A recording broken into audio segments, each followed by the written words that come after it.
through it. Is that better? Let alpha, beta, and gamma, if they're the roots of x cubed, plus qx plus r equals 0. Notice I don't have an x squared term, so try not to make a mistake. Find in terms of q and r the equation, find in terms of q and r the equation with roots 1 on alpha squared, 1 on beta squared, 1 on gamma squared. Okay, so how are we going to start? Just, you know what I would do if I were you? I'd write this out again. X cubed plus 0x squared plus qx plus r equals 0. Just got to be careful. Just leave it like that for now. Just be aware that there's no x squared term. So how do we start again? Let the roots be, what do we do? Y equals 1 on x squared, where x equals alpha, beta, gamma. So therefore, what do we do next? We rearrange and make, let's go x squared equals 1 on y, therefore x equals plus or minus 1 over root y. Now that it is x equals, we can substitute. We don't have to do this 0x squared. So we've got plus or minus 1 over root y cubed plus q times plus or minus 1 over root y plus r equals 0. Remember what we did next? Oh, we should expand the cubed. What do we get? 1 over plus or minus again. What happens if you cube that? Root y cubed. What do you get? So it's still plus or minus y root y plus or minus q over root y, and I'm going to take this negative r over the other side, this r to the other side.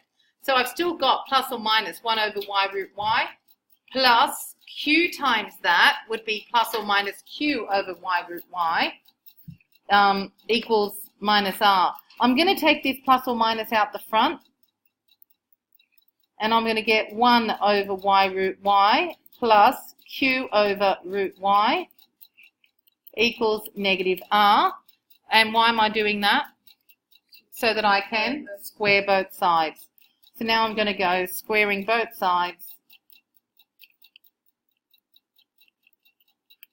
I'm going to get, so first term squared would be 1 over y squared times y, which is y cubed, plus 2 times that is 2q over y squared, plus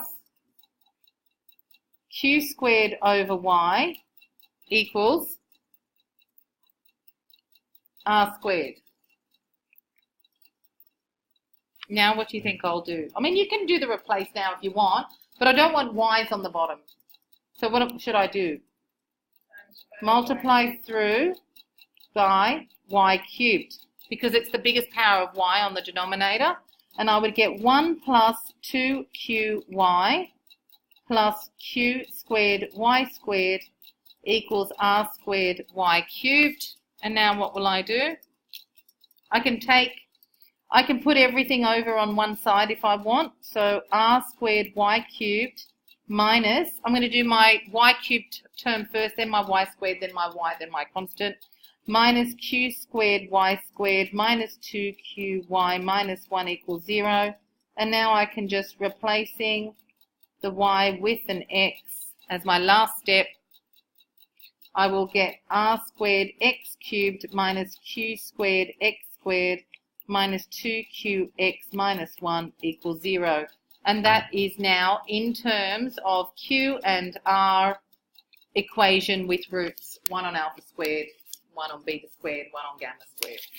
Okay? We've been doing all these questions where we've done m times the root, you know, reciprocals of the root, k less than the root, k more than the root, squares of the roots and stuff like that. So the equation whose roots are m times those of your polynomial in x is 0 is your polynomial of x on m is 0. Do you remember when it was m times? We ended up with x on m as our final thing. The equation whose roots are reciprocals of the roots of polynomial in x. Do you want to go back and look at what you ended up with? Polynomial of 1 on x is 0.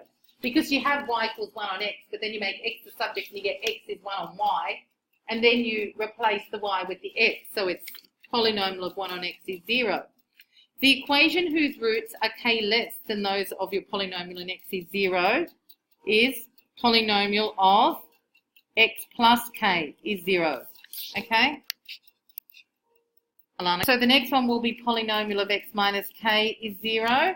And the last one, the equation converted to a polynomial in x whose roots are the squares of those is, what's the opposite of squares? Inverse of squares is root x. Is the polynomial of root x is 0. But look, you won't just say that. You've got to show it using the method that we showed, those few steps. All right?